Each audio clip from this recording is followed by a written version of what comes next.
Thank you so much for having me. It's a pleasure to be able to join you and to meet you this evening, and to share a little bit about what we do at RunWithiT Synthetics. Yeah, so I'm super pleased to be able to join you today and to share a little bit about Visibly. So I will start by acknowledging Treaty 6 territory, which is where I live, work, and play, and the many peoples, knowledge keepers, and elders who live in and care for these sacred lands, those who are with us today, those that entered into Treaty 6, and those who lived here long before contact. This land is the current and ancestral territory of the Dakota, Lakota, Cree, Dene, Blackfoot, Saulteaux, and Nakota Sioux. And we acknowledge that this territory is home to the Métis settlements and the Métis Nation of Alberta, regions 2, 3, and 4 within the historical Northwest Métis homeland. And we make this acknowledgement as we move forward together on this journey towards bringing the truth of things. And I know that many of you are located in Calgary, and so your land acknowledgement might sound a little bit different, but this is the one that we like to acknowledge with respect to our home office and kind of our mothership in Alberta or in Edmonton. And the land acknowledgement is also particularly important at RunWithIt because we are a certified Indigenous business, which technically speaking means that we are majority Indigenous owned, but in practice, it also means that we approach our work with a couple of kind of key principles in mind. So we focus on creating every population in a way that it is representative but never identified. It's able to show key intersectionalities within a population while protecting privacy. We also work towards rematriation, and we respect principle of Indigenous data sovereignty. And our team members also undertake OCAP training, which is an excellent program around ownership, control, access, and possession of data and what that means in the context of Indigenous communities and data sovereignty. We also always consider generational impact. So as you'll see through the rest of the presentation, we spend a lot of time in the future. And that's because the future is important, obviously, but also because the decisions that we undertake today have ripple effects across multiple generations, and that's always something we try to keep in mind. We always focus on creating positive impacts for people and planet, and doing so in a way that leaves no one behind. And finally, all of our RunWithIt team members are GBA Plus certified. And I'm trying to remember what GBA stands for, and it's not working for me. But in any case, it's about understanding the spectrum of genders and making sure that we're engaging with gender in a sensitive and an appropriate way.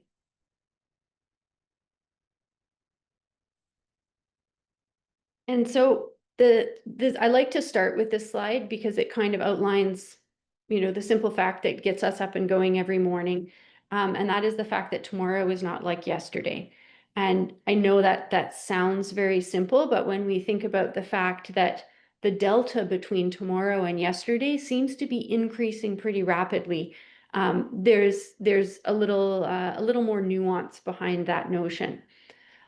There's a couple of things that we have identified and together with our clients have identified as common issues and common challenges around data and around notions of the future and looking at like return on investment for investments that we make today, investments that we make in people-friendly futures, in social impact, for example. That's often very difficult to quantify.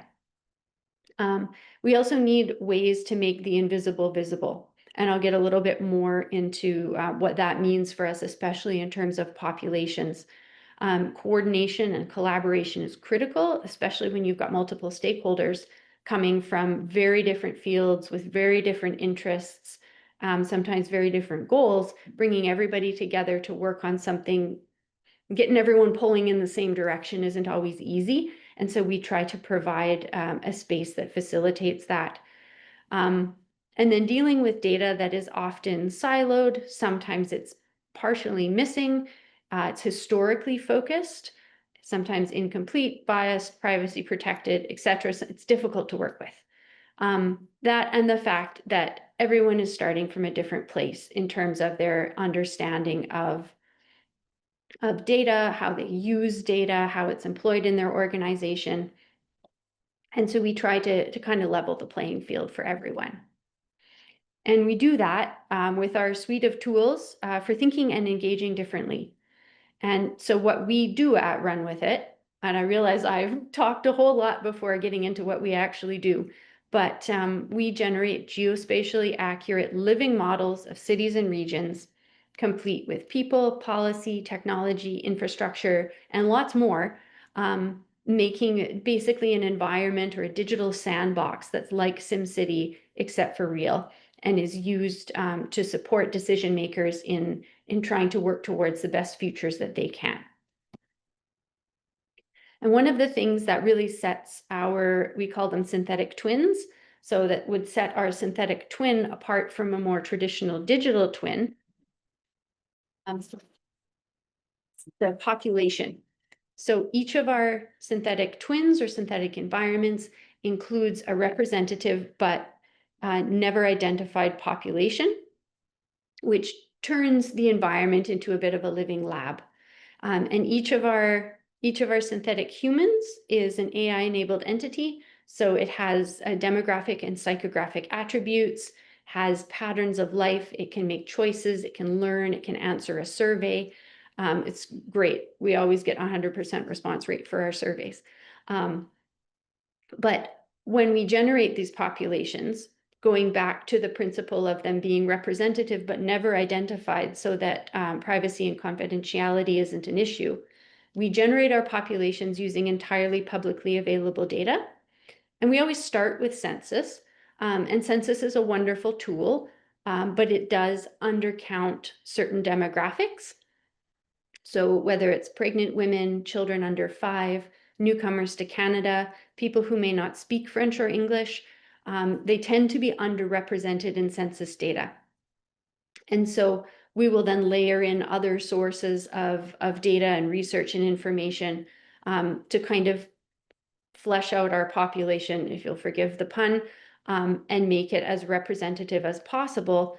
And also to kind of inflect the population with all of the attributes necessary to understand how intersectional issues and factors can actually play out in a community.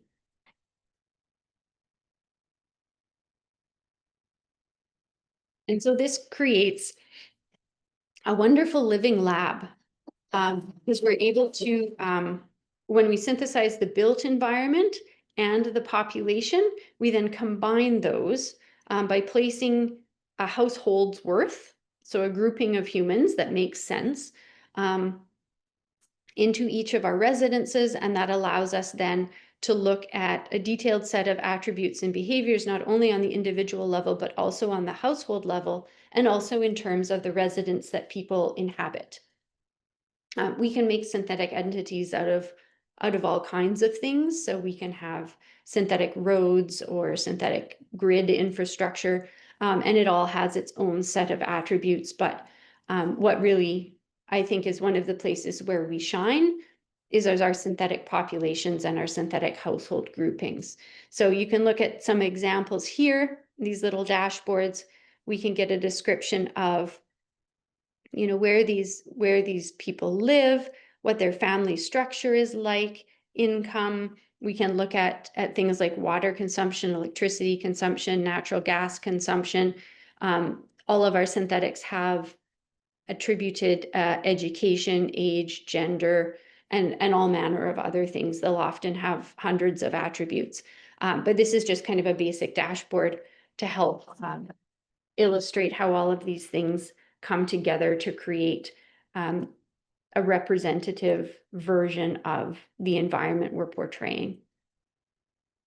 And then, of course, all of that together allows us to ask really crucial questions around the future of communities, while keeping in mind the intersectional factors that I mentioned earlier. So what do healthy communities look like? And what do communities, economies, resources, services, and infrastructure need to enable people to succeed today and into the future? And really, that's what a lot of our clients, that's kind of at the crux of what they want to know. And they may be asking about land use or evacuation routes or neighborhood planning. But at the end of the day, they're looking for an answer that will move them closer to a healthy and successful community in the future. So this is one of my favorite examples. I'll move now into a couple of examples of projects that we've done and talk a little bit about kind of some of the user experience principles that underlie some of the choices that we've made. And so I'll start with this project. This is an engagement that we undertook with the Convergence Hub for the Exploration of Space Science. And we were looking at bringing together the space science community and the grid operator community. And we were running tabletop scenarios around what would happen in the case of a coronal mass ejection, because we're apparently, I didn't know what a coronal mass ejection was before we started this project, but I learned, and I also learned that we're kind of overdue for one. But the last time one happened, a Carrington event, was about 130 years ago. And so, of course, our electrical and grid infrastructure is just completely different than it was at that time. And the potential damage that a massive coronal mass ejection could cause is, of course, catastrophic in comparison. So what we wanted to do was bring together everybody within the community to understand how we could mitigate the potential impacts. So we had people from NASA, NOAA, FEMA, NERC, SWPC, EPRI, University of Michigan, Homeland Security. Everyone was coming together, giving us their data, which we then converged so we could run these scenarios around mitigation strategies. So we synthesized the grid across the power grid across the eastern United States, as well as the people, residences, and businesses in Washington, D.C. specifically. So what you see spinning here is the city of Washington, D.C. And then we were able to kind of overlay the people and the infrastructure and to understand where vulnerable populations might intersect with vulnerable infrastructure. So perhaps there's, a lot of elderly people in a given neighborhood, and perhaps the transistors are a little bit old. And so we could understand that in a power outage, that's a place where resilience help might be needed first. And then, of course, beyond sharing that understanding, we also ran some scenarios around, well, if we shut down this part of the grid preemptively or hardened this part of the grid, how might that offset the potential impact of a coronal mass ejection? So it was very complicated, but also absolutely fascinating, and it went over really well. And one of the other things that was super special about this engagement is that it allowed us, it was our kind of our launch, or first public launch of our RunWithIT holodeck, which is our live data visualization environment. So that's the environment you see up and spinning here. And we're a company of devoted Star Trek fans. So it's our holodeck, and we love it. So this slide is a little bit simpler, but it also kind of illustrates, I think, a key principle when we're undertaking our engagements, but also something that we just think about a lot at RunWithIT, because we've got all of this exciting technology, a proprietary data visualization platform, experience working with some of the world's most decorated scientists and agencies. But none of that matters if your clients don't trust you to do a good job. And so one of the things that we find is that when products and services are based on very complex technology, that requires very specialized education and training to really and truly understand completely, it's very rarely possible to actually explain to your clients how it works. And honestly, I don't have a technical background, so even if I wanted to, I probably couldn't. I can explain it conceptually, but I couldn't tell you how it's coded or what the algorithms are, any of those things. But that makes it extra important to build trust into the engagement process. And that brings me to this example. So a couple of years ago, we were brought in by the Emergency Services Department in the city of Medicine Hat to run some evacuation scenarios. And these are the little dots you can see. These represent cars. The green ones are moving, the red ones are stopped. And you can watch them kind of move around. And this is just a snippet of one of our evacuation runs. So while we were working on these different scenarios, I was getting really excited by the dots moving all over the place. And I had coffee with my parents one weekend, and I had the video of the dots on my phone, and I was showing it to my dad, and I was like, look, isn't it cool? The dots are moving. And my dad's a fairly scientifically minded guy with a strong sarcastic streak. So he kind of looks at it and he's like, yeah, it's cool, but how do the little robots know where to go? And so all I could tell him really was, well, they're not actually robots, Dad.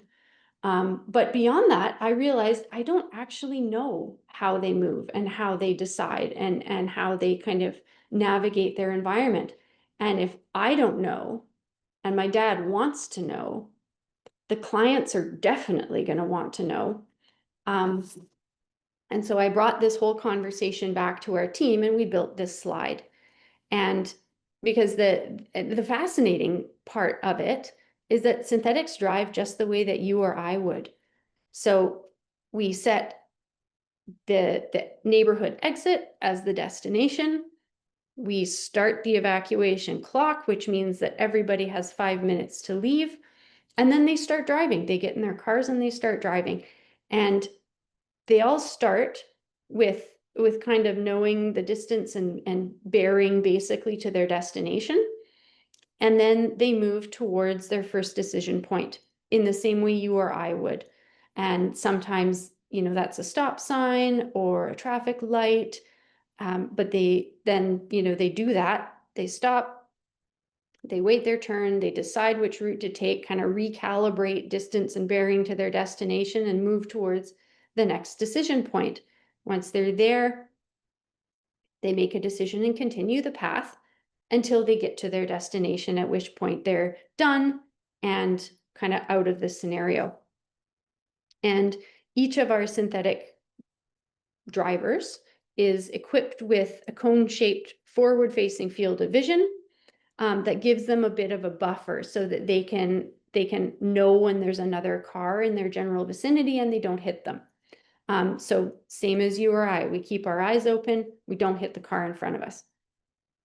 And so we built this slide and we figured out how to explain it. And it's one of my favorite slides, partly because I just think it's nifty how the little dots move, but largely because taking something like this, like a concept like this that we can break down and make relatable, is a way to build trust and to kind of take a piece of what we're doing and say, hey, we can explain this. This is cool and you'll get it and it makes sense. And then I think that helps clients to develop a bit of a, yeah, okay, these guys know what they're doing. We understand. That makes sense. That is logical. And so I find that taking pieces wherever possible and explaining them in a relatable way is a really good method for building trust with a client. And especially when your clients are bringing you like these really intractable problems and like, please help us figure this out. And, it's a place of vulnerability. And so the more you can offer them to help them understand, help them enjoy the process, the better off you are and the better relationship you create. So my next example comes from the city of Nashville. And we were also doing a lot of grid modeling in Nashville, but with a view to informing resilience and understanding what community needs would be in the case of a combined cold snap and power outage. And in this case, we worked with the Nashville Electric Service, the Tennessee Valley Authority, which is one of the largest power providers in North America, if not in the world, the city of Nashville, as well as the Electric Power Research Institute. And we did all kinds of fun things in Nashville. It was a really neat project. But what I like, and you'll see here in the kind of the light form of the holodeck, how the visual environment evolves, which is one of the things that I find endlessly fascinating at Run With It, is we're constantly coming up with different ways to display data and to tell data stories. And one of the things that I really liked about Nashville is you can see we had kind of larger citywide population data, and we can kind of zoom out and look at the big picture, or we can zoom in and look at one house, one family, one individual. And I find that, of course, it's important to provide, the context and the larger kind of sense of what's going on in the region and to answer those key questions. But I find that helping clients understand intellectually as well as connect emotionally is very helpful, and it helps with understanding, it helps with retention, and it certainly helps with stakeholder engagement. And a lot of our clients will come to us and work with us to create pieces that will help their stakeholders engage with the issues that they are finding important. So when we can say, like, across the city, these are the big issues, but let's look at one family or one person, let's say Bob, and then people can kind of connect with an individual and say, well, my house is the same age as his house, or I'm the same age as he is, or I have asthma too. And then you start to really kind of connect with and understand on a personal level what is at stake in a scenario.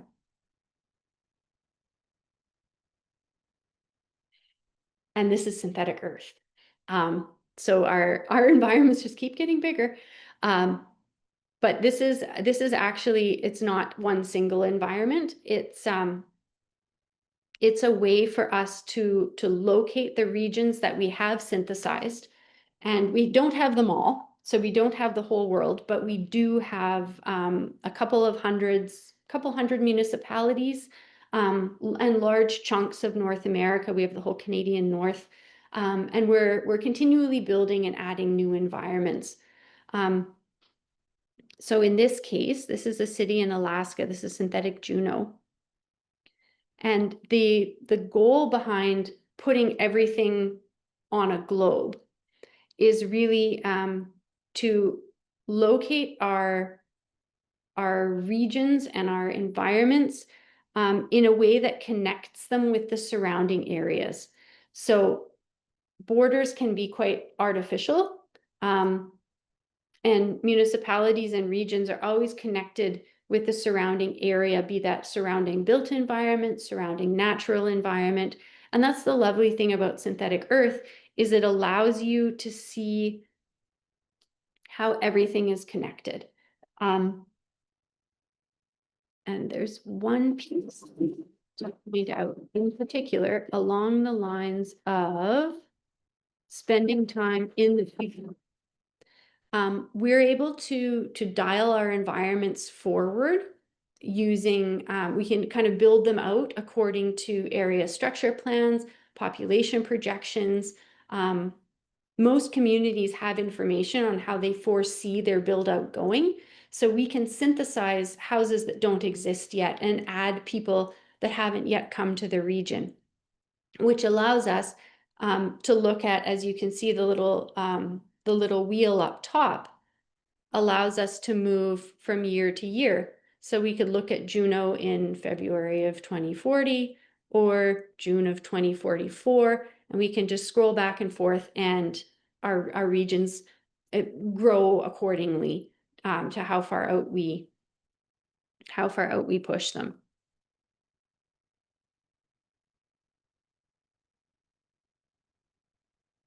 And so this is, I'm just going to pause this. Oh, no. I was going to pause this one for a second. Because this is kind of a key piece in our journey towards interactivity. So kind of up until the synthetic earth point, we would we would synthesize the environments, we would synthesize the populations, do the data analytics, generate the results, and present them in a deliverable to our clients. And that's often a very collaborative process with clients, but we would curate the data stories, and we would run the analytics, and we would design the scenarios. But just earlier, that journey, well, I guess technically last year as well, but taking that journey towards making our environments interactive and actually putting them in the hands of our clients, which has been just a fascinating and eye-opening journey, because it's taking something that we're familiar with and that's really very dear to us, and giving it over to somebody else, and then trying to shape it in a way that is most useful for them. So we'll play this video, and you'll see there's some captions to it. So I'll try to explain what's going on in the video, but also draw your attention to some of the design features that we've been working on to help make our environment interactive and intuitive for our clients to curate their own data stories and to really run their own scenarios. One day I'll learn that doesn't unpause the video. All right, so we've got a series of images up top. Come on, little buddy. There we go. Nope. All right. So this is Synthetic Edmonton. Oh, and it's pausing. You could just stop pausing. I feel like I just can't move or it's going to stop. But we looked at a lot of things in Synthetic Edmonton, in this case, residential types, detailed zoning maps, and looking at how those exist today across the region, and also how they'll play out into the future. And for simplicity's sake, we kind of broke it down into low, medium, and high density. And I'll just kind of bop you through here so you can see what that looks like. So we've got low density. A lot of Edmonton, just like Calgary, is fairly low density, but we have increasing infill, multifamily dwellings, and a movement towards higher density living.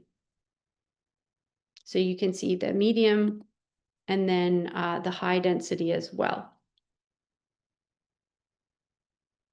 And we've got these icons over here that, this is hard when the video didn't work, I apologize for that. But the idea is that clicking on different pieces will allow different kind of data layers and aspects of the environment to pop up, so that our clients can tell their own story in their own way, to make compelling pieces, compelling arguments to their stakeholders, and help to illustrate the things that are most important to them. So we've got stories about different residential types, also the expansion of the LRT within Edmonton. So you can see the blue stops are future ones or proposed stops, and then the purple ones are existing stops. And we're able to look at the density around each of the stops, kind of how many people are living there, and not only how many people live around each stop currently, but how many people will live around each stop into the future. Let's try clicking a little bit forward and maybe that will help. All right. So the other thing that we're able to do is kind of a deep dive into this residential density. And we can make charts obviously pop up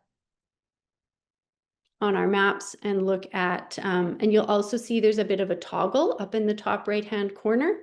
So we're now in the future. So dark blue represents present density and present density distribution, and then the lighter blue represents what will be in those parts of the region into the future.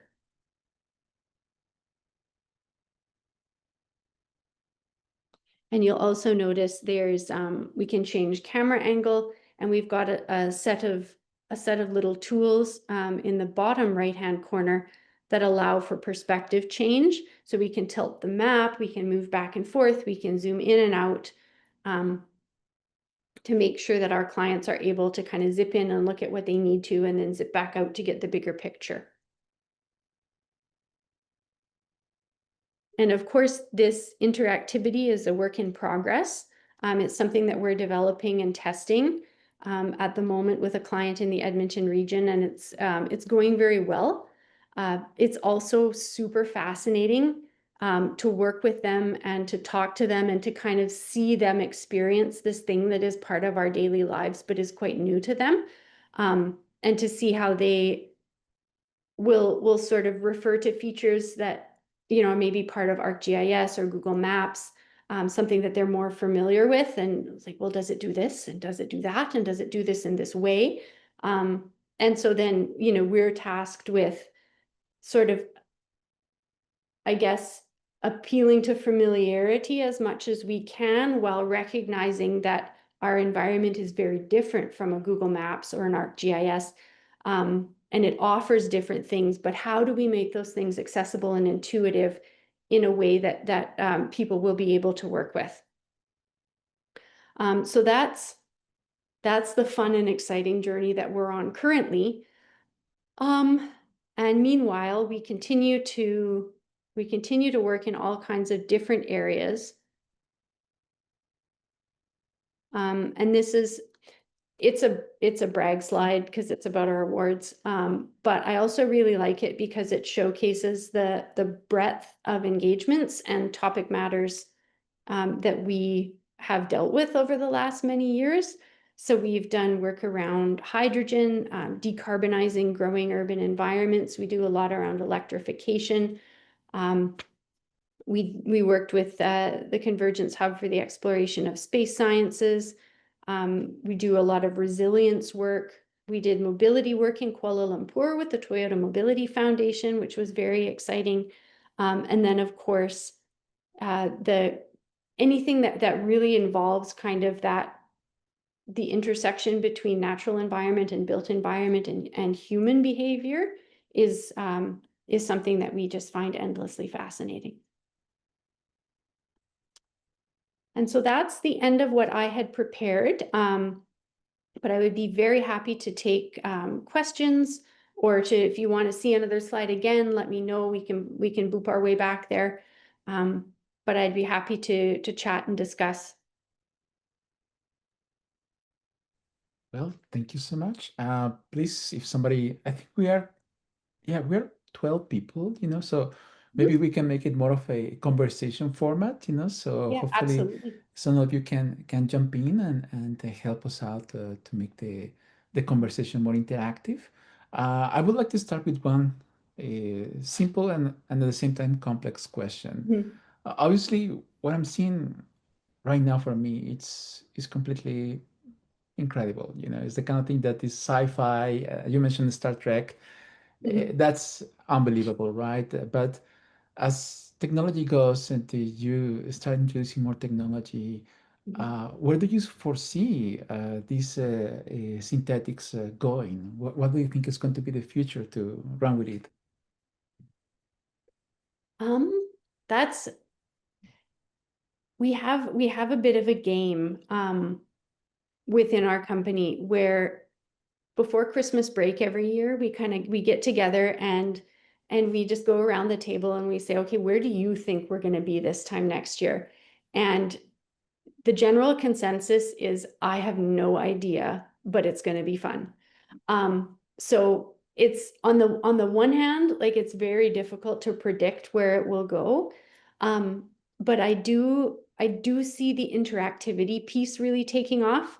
If we can get our environments into the hands of our clients in such a way that they can kind of curate and run their own scenarios to address the most pressing questions that they have. Like every municipality in the province, for example, will be required to run emergency scenario tabletop exercises. And currently, I'm not sure what mechanisms they use. I think they kind of get together in person and they, play out scenarios, but that's something that they could do in a synthetic environment. And that might provide a real benefit for them. So I could see our environments being used for that kind of purpose, but for all sorts of other purposes as well, whether it's social infrastructure planning, and as you know, we did a wonderful engagement around youth belonging and how to increase the young people's sense of belonging in a region. So things like that also are wonderful applications. So in short, I don't know, but I'm really excited to find out. It's very Yeah, exciting. I have another question. Yeah, please, Elias. Can you guys hear me? Yes, please. Yeah. Okay. Do you think that putting this environment into an immersive VR setting would add any value, or would it be more like a gimmick? That's a really good question. It's definitely something we've thought of. I think, and to be fair, we haven't surveyed them, so I could be wrong, but I don't know that our current clients would want or need the fully immersive experience, but I could see instances where that might be applicable, and it is definitely something that's on our roadmap.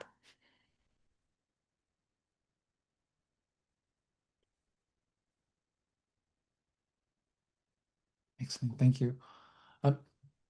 Another question. I mean, I have so many questions, and please, anybody, just interrupt me, because otherwise I will be just taking only my questions, and that doesn't seem fair. But have you done the exercise of reverse engineering situation? A situation, let's say you see something in the news, you have enough information, and you now that you have the model too, and you are going to be able to say, okay, kind of like is go back into the steps that maybe originally caused the situation, or maybe some Oh. decisions that made it a bit better or worse as things developed? Nobody has asked us to do that in the context of an engagement. And usually what we focus on is kind of forward-looking what if type scenarios, where I could see something like, I guess I don't want to say backward facing, but kind of like synthesizing something that happened in the past, could be really useful around, like if there's, say, a wildfire evacuation scenario, which happened, and it's done, but now perhaps the people that were involved in that situation want to go back and kind of run it over and over again to see how they could do things better or more efficiently, or kind of optimize something that has already happened for training purposes. I think our environment would be well suited to that. Yeah, I could imagine. Yeah, could Well, that be also yeah. used for validation of your models? Like, people who do the history matching of their models in different environments to see if what we're predicting looks like the stuff that actually happens. I mean, in theory, I think like so much of what we do is focused on looking at what would or could happen into the future. I guess we've never had an engagement where where our client said, hey, can you go back and replay this and see if it works out in the same way? We do have a lot of techniques for validation. So we usually employ those to make sure that our environments are as representative as possible, and then push forward with our scenarios. What we have done on a couple of occasions, and in particular with our work with utilities, is on a few engagements, they've said, you know what, we're not going to give you our data. We would like you to, go generate your own load curves, and then we'll match them with ours and see if what you come up with is okay. And we've always been able to meet those standards.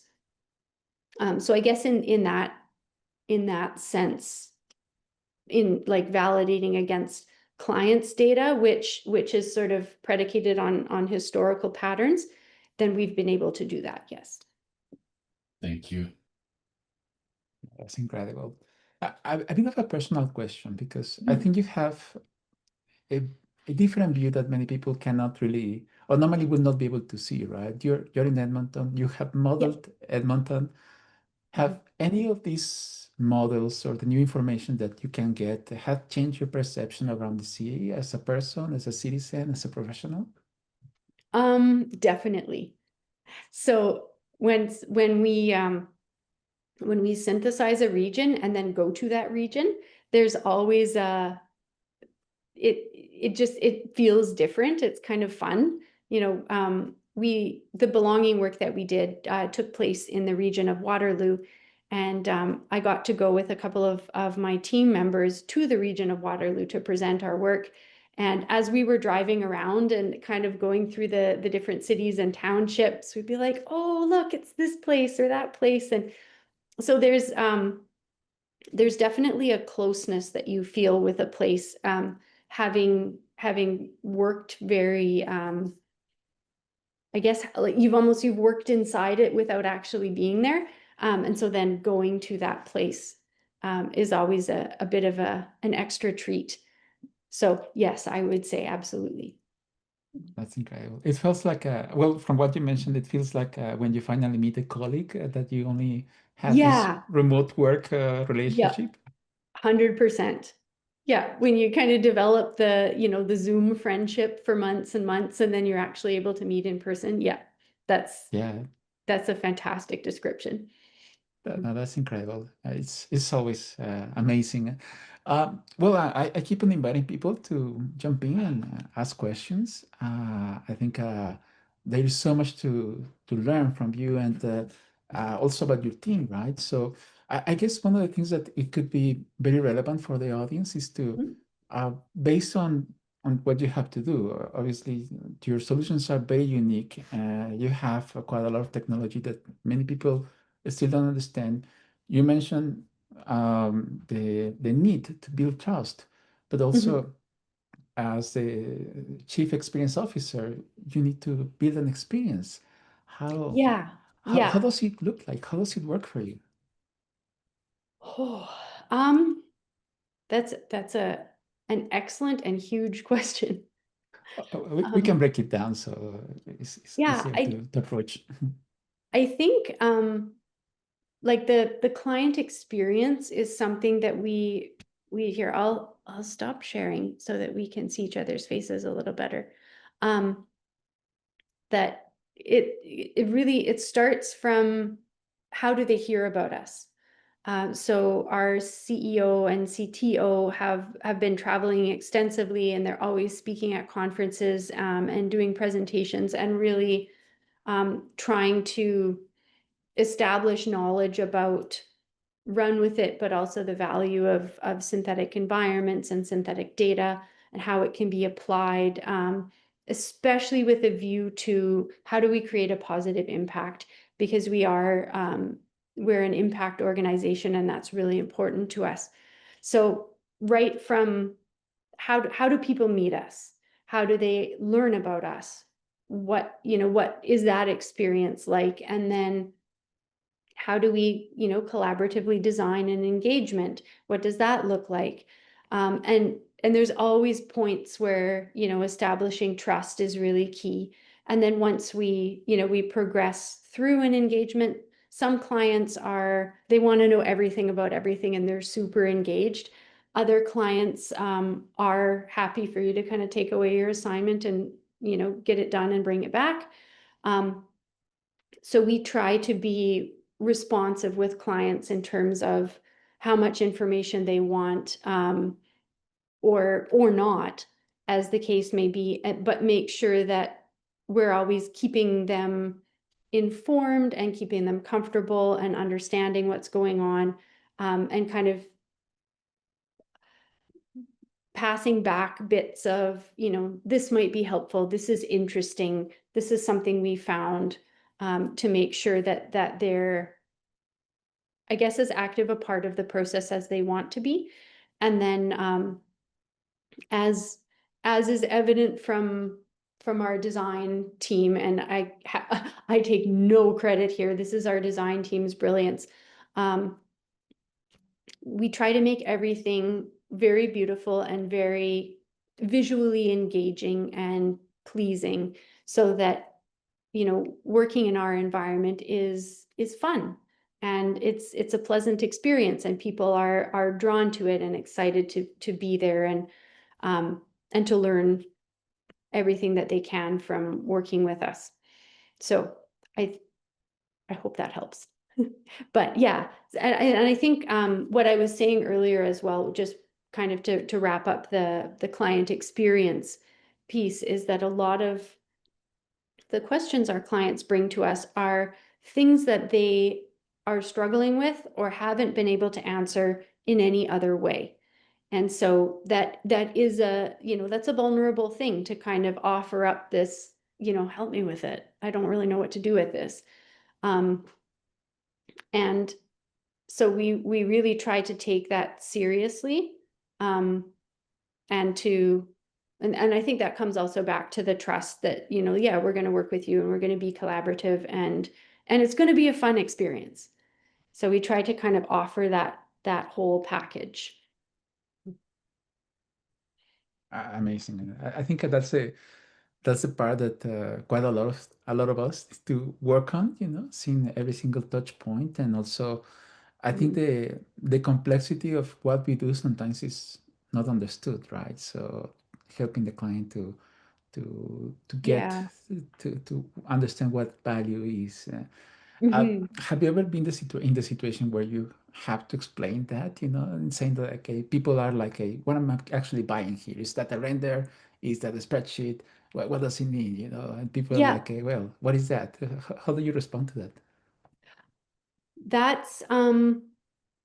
that's a very good, we actually recently, and because word model a lot, and a model can be, you know, like a 3D OBJ file of a little horse or something. A model can be a spreadsheet. A model can, you know what? I will see if I can dig out that presentation for you. I can show you our model slide if you like. Oh, I would love it. Just because I think it is very interesting, and it speaks, I think it's not this one, I opened the wrong thing, but it speaks directly to your question of, you know, people ask about, you know, what's this or what's that? What does it mean? And there's always, I find, when you're doing very complicated things, and people are very inquisitive, there's always sort of a determination of how much information will be confuse people, that, I mean, that does the opposite of building trust in your process.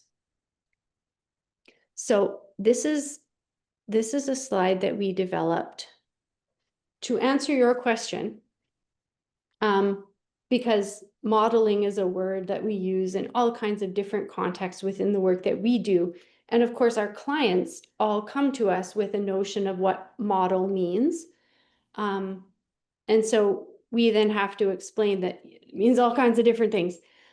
So within our synthetic environments, we'll have, we have these static 3D models, layouts of infrastructure that are, beautifully designed, but static models.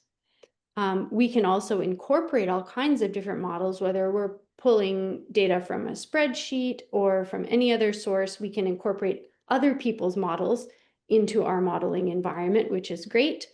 We've got statistical and stochastic models, which use the statistical distribution, correlations, Markov chains, Bayesian methods, all of these things that I don't know how they actually work. Parametric models, which are variable parameters useful for design, simulation, or optimization. We have rule-based probabilistic models, machine learning models, programmable models. And then we bring it all together into this synthetic environment, which is also kind of a model. So it's all very kind of intertwined in a way that all of these things are models brought together to create larger models. But I guess the long and the short of it is that we put this slide together to say, hey, we understand it's confusing when we say model and you think spreadsheet, but we're thinking, a machine learning model, because those are very different things. So then we can walk our client through, it means a lot of different things in our world and now in your world, but now you have a sense of kind of the breadth and depth of the meaning of what a model is, and how it can be applied and will be applied in the synthetic environment. So I hope that answers your question. But I absolutely. about the slide when we made it, because that we totally get those kinds of questions of, well, what does this mean? Or how does this actually work? And they're valid questions. A client is paying for a service and a set of deliverables, and they have every right to want to know how things work. And That's so excellent. we're constantly in the process of developing new tools like this slide, to help make what we do more comprehensible and more easily explainable. Right. And this is an assumption, but I guess as soon as you see information from a third party or something that needs to be brought in together, I can imagine that there is a lot of work to make that information useful, clean it up, trying to fit into your system in a way that actually is digestible. Is that an assumption, or you have a way to actually make it faster? I think it depends on the source and what it is that we're bringing in. And that's something that I'm not super qualified to speak to, because that's not part of my role. Right. But I know that our environments are configured in such a way that we're able to bring in, like the project we did with the Convergence Center for Space Science, where we had data from all of those different organizations that were involved in the tabletop exercises, and we were able to bring in their data and their models, and really converge it together in our environment. So I know, while I can't explain how that process works, I know that the environments are designed with a view to bringing in multiple sources of data. What would be the best way to find you, to reach out to you, to know more about what you're doing? Our website is updated very regularly and has lots of neat information. We've got blog posts. We have quite an active presence on LinkedIn as well. So we're always sharing. We have a wonderful social media team. We're always sharing updates on what's going on, who's speaking where, technology updates, and also just fun team stuff. So I'd say check us out on LinkedIn as well, and you'll get all of the key updates.